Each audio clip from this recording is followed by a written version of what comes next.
अस्सलाम वालेकुम। गजा situation room से मैं हूं इमरान चनाउला। नाज़रीन, मासूम शहरियों पर बमबारी और हलाकतों से इसराइली रियासत का दिल अभी भरा नहीं, इसलिए आर्जी जंग बंदी मुआहदे पर आज से अमल दरामद की बजाय जबालिया के पनाह गुज़ीन कैंप और खान यूनिस की रिहायशी इमारत को बमों का निशाना बनाया गया।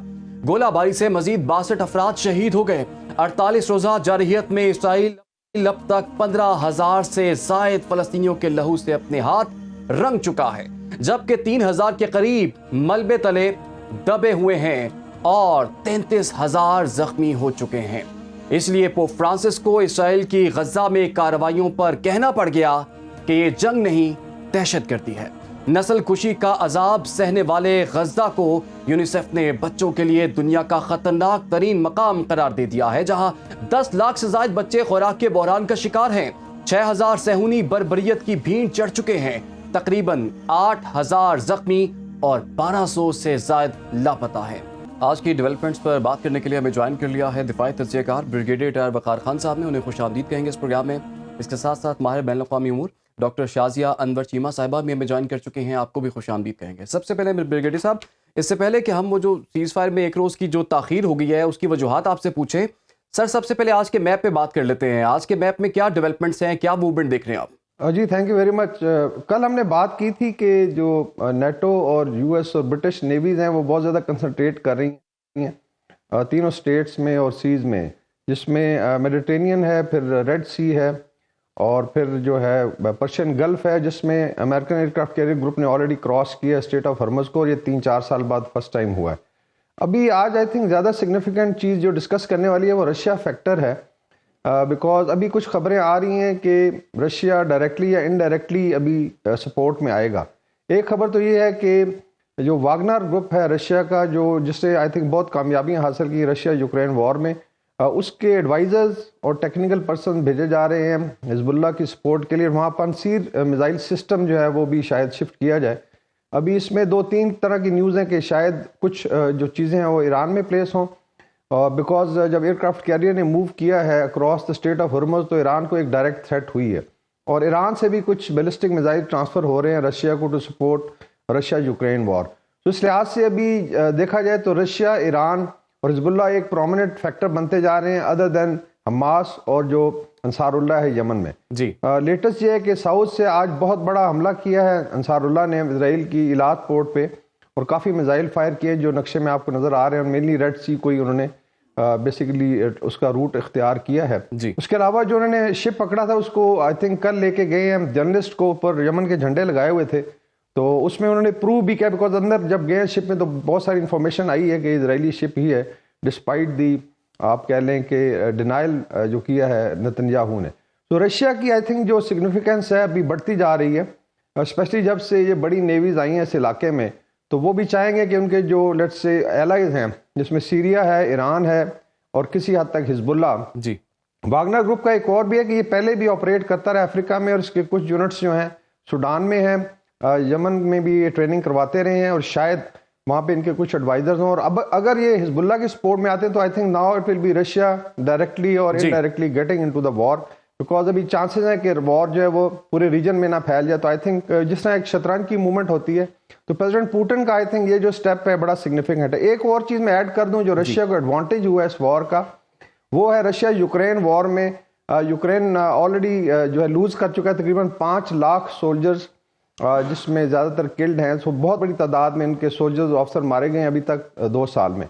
और जो फ्रंट था स्पेशली अवदीपका एक जगह है जहाँ पे बहुत ज़्यादा लड़ाई हो रही थी, 2-3 ब्रिगेड्स की खबरें हैं कि शायद वो म्यूटनी कर जाएं अगेंस्ट द यूक्रेनियन फोर्सेज। तो रशिया वहाँ पे भी गेन कर रहा है, तो उस लिहाज से आई थिंक जो कॉम्प्रोमाइज़ अभी हुआ है गाजा में, मे बी ये भी रीज़न है कि नॉर्दर्न फ्रंट पे बहुत ज़्यादा शिकस्त का सामना है नेटो यूक्रेन को। डॉक्टर शाजिया साहिबा, ये बताइएगा कि जंगबंदी में ताखीर आपको इसकी वजह क्या नजर आती है, और एक रोज इससे आगे करना, और आज तो बमबारी भी की गई है, तो इस ताखीर के पसे पर्दा क्या हकायक हैं, क्या वजूहात लगती हैं आपको?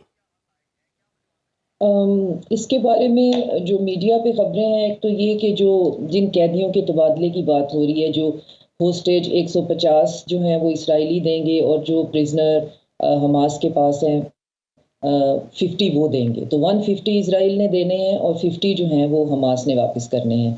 तो उनमें उनको देने में ताख़ीर करने की वजह से, और वो कहाँ पे लोकेट हैं और वो कहाँ पे हैं और किस हालत में हैं, और दुनिया को ये ना बताना कि इस वक्त उनकी हालत क्या है, क्या वो वापस दुनिया के सामने दिखाए भी जा सकते हैं, उन पे कितना टॉर्चर हो चुका हुआ है, क्योंकि उसमें मेजॉरिटी जो है इसराइल के पास बच्चे हैं जो कि उसने अपने प्रिजन सेल्स में रखे हुए हैं। एक तो एनालिस्ट इसकी ये वजह बता रहे हैं कि वो थोड़ा सा टाइम गेन करना चाह रहे हैं, लेकिन फ्राइडे से मैक्सिमम और वो टाइम उस डील का हिस्सा ही नहीं है, वो गेन कर ही नहीं सकता।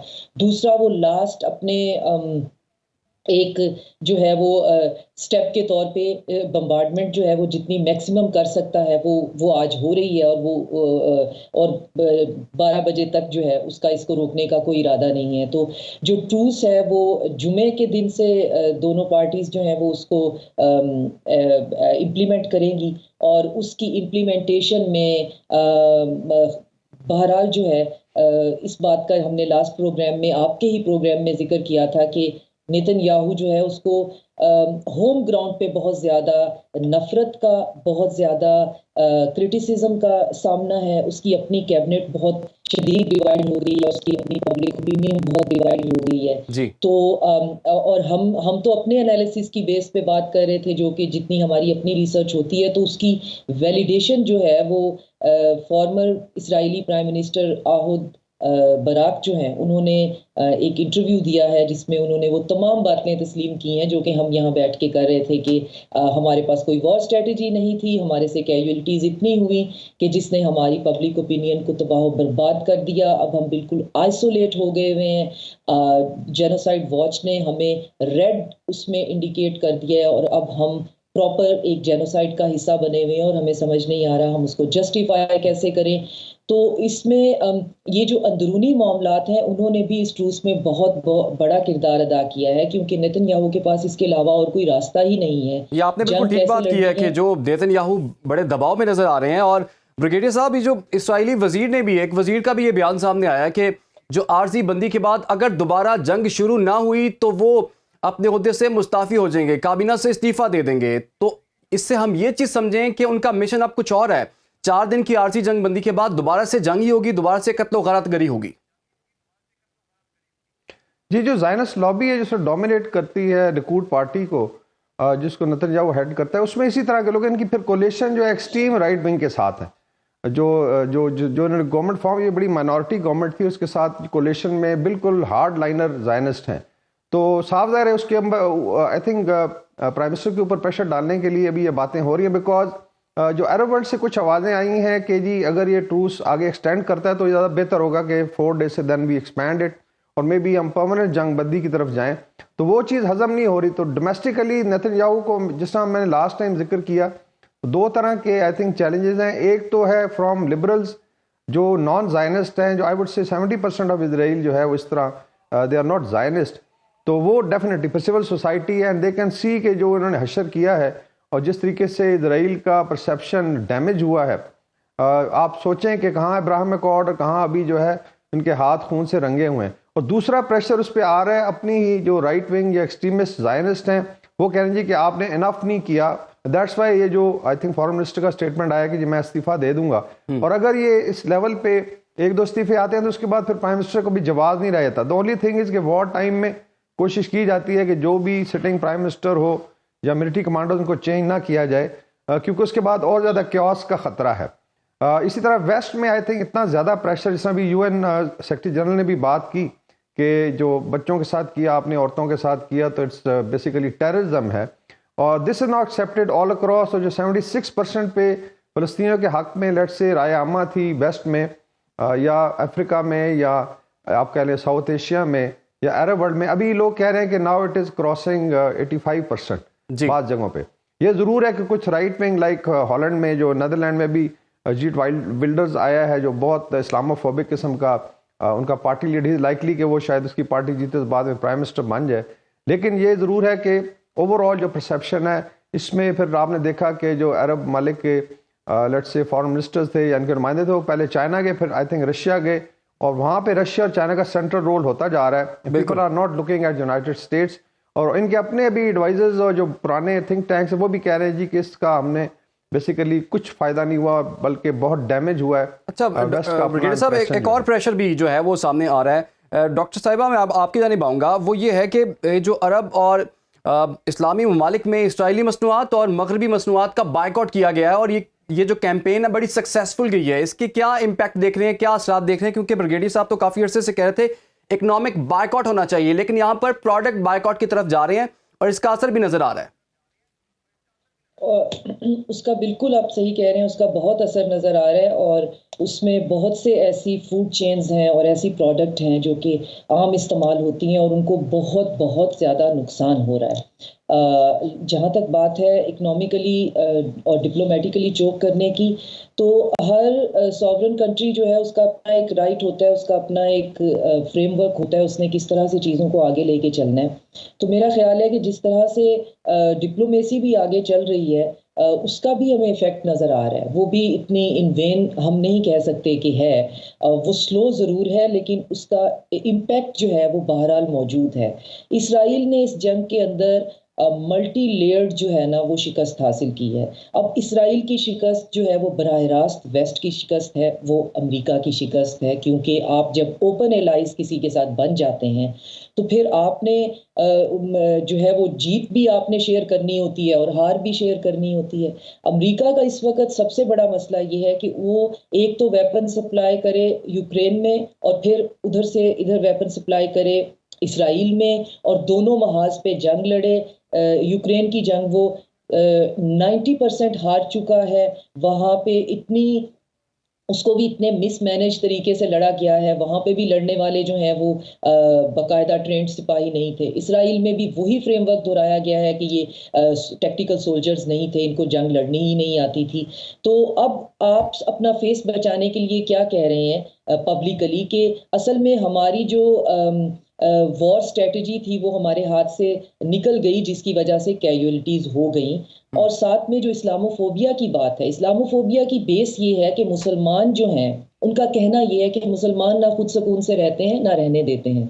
लेकिन जब आप मुसलमानों का जेनोसाइड करते हैं तो आपका इस्लामोफोबिया का नैरेटिव भी धरा का धरा रह जाता है। आप इस फ़लस्तीन में जो कुछ कर रहे हैं, आप चाहे किसी भी मजहब, रंग से, किसी भी नस्ल से ताल्लुक रखते हो, आप इसको जस्टिफाई नहीं कर सकते। और यही इस वक्त इसराइल का प्रॉब्लम है, यही इस वक्त अमेरिका का प्रॉब्लम है कि जो कुछ हमसे हो गया है इसको हम जस्टिफाई कैसे करें। आप किसी सूरत नहीं कर सकते कि आपने वहां पे इतने सिविलियंस जो हैं जिनके पास, जो कि जंग का हिस्सा नहीं थे, आपने अस्पताल नहीं छोड़े। अब आपने अस्पताल, शिफा अस्पताल का डायरेक्टर और उसका अमला आपने अरेस्ट कर लिया है। आपने पहले एक फ्रेमवर्क बनाया कि जी उसकी बेसमेंट के अंदर कमांड एंड सेंटर पूरा सेंटर है, फिर क्या नहीं कमांड एंड सेंटर नोड है, फिर उसके बाद वहां से कुछ भी नहीं निकला तो आप उसका अमला जो है वो अरेस्ट करके बैठ गए। एक अस्पताल का जिसके पास वॉर इम्यूनिटी होती है। तो अब मसला इनका ये नहीं है कि हमने इस जंग को लड़ना और इसको ट्रूस कितना 4 दिन रहेगा 5 दिन रहेगा। इनको पता है कि फ़लस्तीन एज अ नेशन जो है वो रिजिलियंस उनकी है और फ़लस्तीन ने बनना ही बनना है। इनको मसला सिर्फ ये है कि इस जंग से हम अगली लगे बगैर निकले कैसे। और मुझे लेकिन डॉक्टर साहिबा, अमेरिकी मीडिया जो है वो तो क्रेडिट सारा बाइडेन को दे रहा है कि जंगबंदी होने जा रही है तो बाइडेन की वजह से होने जा रही है। ये इस बात में कितनी हकीकत है? इसमें बाइडेन की तो अपनी अमेरिका में नहीं चल रही है। तो ये समझने वाले समझते हैं कि जंगे कौन लड़ते हैं और जंगे कौन रुकवाते हैं। ये इस ट्रूस में भी बाकायदा जो है वो मिडल ईस्ट और कुवैत की जो है वो एमा शामिल है, उनकी एफर्ट शामिल है। और ख़ास तौर पे फिर ग्लोबल साउथ की जो और पावर्स हैं जैसे चाइना है, जैसे रशिया है, इन सब का जो है बीच में हिस्सा है। और सबसे बड़ी बात ये है कि एनालिस्ट ये भी कह रहे हैं और रिपीटेडली डिफेंस एनालिस्ट ये कह रहे हैं कि 1940 की जो दूसरी जंग अजीम थी उसमें जब वो शुरू हुई थी तो उस जंग को लड़ना कोई नहीं चाहता था, और वो शुरू हो गई तो फिर वो दूसरी जंग अजीम बन गई। तो ये 1940 स्प्रिंग जो है कहीं दोबारा से दोहराया ना जाए। आप ये देख रहे हैं कि यहाँ पे हमारे पास पैरेलल आर्मीज चारों तरफ उस एरिया के फैली हुई हैं। यहाँ पे जंग करने के लिए आपको कोई किसी स्टेट को सामने आके अपने कन्वेंशनल बूट्स भेजने की ज़रूरत नहीं है, और वो आहिस्ता आहिस्ता इस जंग का हिस्सा बन रही है। जैसे कि ब्रिगेडियर साहब बता रहे थे कि बिल्कुल हिजबुल्लाह ने पहले कहा कि मेरे सब्र को मत आजमाओ, तो मैं इस जंग का हिस्सा नहीं बनना बिल्कुल। चाहता। अगर क्विकली मैं लेकिन ब्रिगेडियर साहब से आहिस्ता एक सवाल पूछ लूं, ब्रिगेडियर साहब, ये जो इसराइल की नाकामी और कमजोरी हमें खुल के सामने नजर आ रही है, इसराइल की नाकामी को क्या आप ये भी कह सकते हैं कि अमेरिका की भी ये नाकामी है, क्योंकि अमेरिका उसे सपोर्ट कर रहा था, उसे फंड्स दे रहा था, उसे असला भिजवा रहा था? जी बिल्कुल, they treat Israel as their I think 54th या जो भी 53rd स्टेट है, और बल्कि आई थिंक उससे ज़्यादा वो करते हैं। बाकी I agree with doctor Shazia Sahiba के जो आई थिंक चारों फ्रंट्स पे नॉर्मली डिप्लोमेटिक होता है, इकोनॉमिक होता है, परसेप्शन और मिलिट्री, मेरे ख्याल में चारों फ्रंट पे बड़ी बुरी तरह शिकस्त हुई है। और अगर आप देखें, अगर आपको एंड स्टेट ही नज़र नहीं आ रही, जिस तरह डॉक्टर शाजिया कहते हैं कि स्ट्रेटजी जब ना हो तो फिर साफ इज नो एंड स्टेट, उसके बाद फिर अगर चीज़ें हाथ से निकल जाएं तो फिर आई थिंक बहुत ज़्यादा फिर लॉस भी होता है और प्रेस्टीज का भी लॉस है। और मेन चीज़ ये है कि इसराइल का जो शॉक एंड ऑ का डर था मिडल ईस्ट में या दुनिया में, फिर इनका एक सॉफ्ट पावर थी जी कि इनके बड़े PhDs हैं, तो इनकी बड़ी प्रोडक्ट्स हैं, तो बड़े ये बड़े आई वुड से एडवांस किस्म की नेशन है, वो सारा आई थिंक बलिया मेट हो गया सिर्फ एक हमास की आई थिंक कुर्बानी और फलस्तीनी कुर्बानी की वजह से। And I think Hamas has achieved it's political objective. जब वॉर ख़त्म होगी उसके बाद एनालिसिस होगा कि उन्होंने क्या कुछ हासिल किया। ठीक हो गया सर, बहुत बहुत शुक्रिया सर। कथा कलामी की माजरत। ब्रिगेडियर साहब हमारे साथ मौजूद थे, वकार खान साहब आपका बहुत बहुत शुक्रिया, अनवर चीमा साहब आपका भी बहुत शुक्रिया। नाजरीन, 48वें रोज में गजा के बेनामो निशान रस्तों पर जितना खून बहा, इतना तो 22 माह से जारी यूक्रेन रूस जंग में भी नहीं बहा। जितना बारूद गजा के गुंजान महलों, अस्पतालों, पनाहगुज़ीन कैंपों, मसाजिद, स्कूलों और स्ट्रॉबेरी के बागातों को तबाह करने के लिए बरसाया गया, वो हिरोशिमा और नागासाकी पर गिराए जाने वाले एटमी बमों से कहीं ज्यादा और कई गुना ज्यादा मोहलिक करार पाया। गजा में बहने वाले लहू की सड़ांड और बारूद की बू मशरिक से मगरिब तक के हर समाज और हर बाजार को मुतासिर कर रही है, जिसका नतीजा जल्द या बदेर निकलेगा और सबको भुगतना होगा। इजाजत दीजिए, अल्लाह।